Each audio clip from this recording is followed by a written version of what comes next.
There goes another day with you.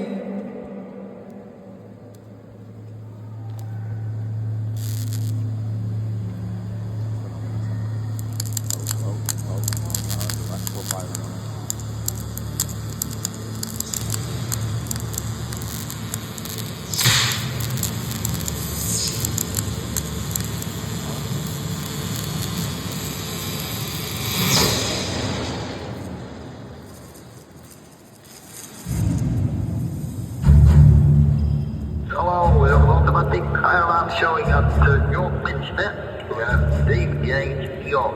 Oh, we're just proceeding towards the Minster as though it was a normal automatic fire alarm. And there was mist, fog. The mist became thicker. We suddenly realised it was from the roof of the Minster. Ron Hunter was the Minster policeman. It was his first night on solo duty. I had a dash back to the cabin, grabbed hold of the master keys, went over to the south transept door. As I opened it, there was the fire brigade. Went inside, saw that the few red hot brands were already falling down. The phone went, and it was Ron. And Ron said, Bob, we've got a fire.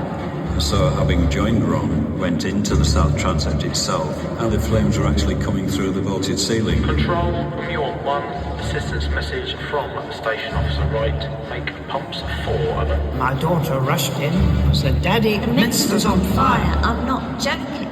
My dad jumped up there. And I met Bob Littlewood, and he said we must remove everything from the east end. They were very frightened. The whole place was going to go up in flames. I saw a flaming bolt of timber falling, and it shot fragments all over in my direction. The men were pulling the ladders, the hose pipes up the outside of the Minster. Peter Wright says, I want 2 men in the roof with a hose. So we went up. Control from York 1, make pumps 6, over. When we entered the roof, we could see the window because that end of the vault was already disintegrating and falling to the floor. Some of the bosses on the vault were beginning to come down with huge thumps. The lead was melting. It was coming down just like raindrops. The smoke was increasing, and one of the firemen said, it's too dangerous to stay here. You must go out. Control from York 1, make pumps 10, over.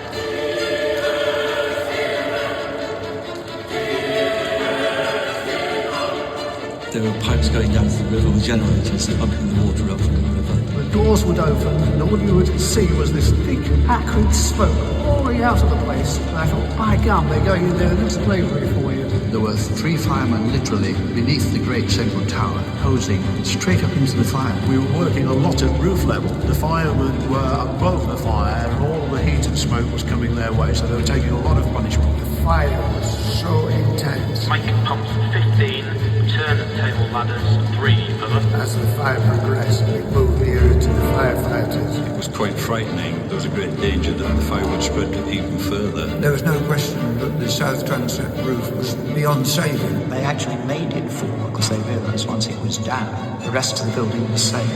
Make pumps 20, over. A fire chief came to me and he said, we shall go in 5 minutes. And I said, you know what? He said, whether we've saved the Minster or lost it. I was inside the south transept. There was one fireman and myself in there. We suddenly got a call, get out.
A major fire has this morning badly damaged York Minster.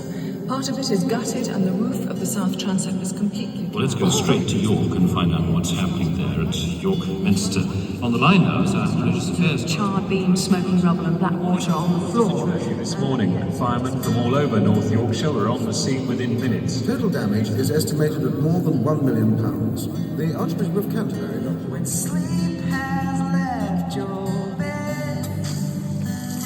all the world seems cold. Don't feel like kindness is dead, 'cause I will be the best that I can be for you, and I will try to keep you warm. I came to work 8 o'clock, found the South Transept just in a mess, timber everywhere, there was molten lead, sheet lead, just in a big heap on the floor. And then came over certainly myself, and certainly a lot of the men. Oh, let's get this cleared up. Let's prove that we can still do this kind of thing. There was a box which had been in the South Transept where people put donations in. We really put that outside the West Front because donations flooded in. I particularly remember an American couple, and they said, can't we come and spend a holiday in York clearing up after the fire?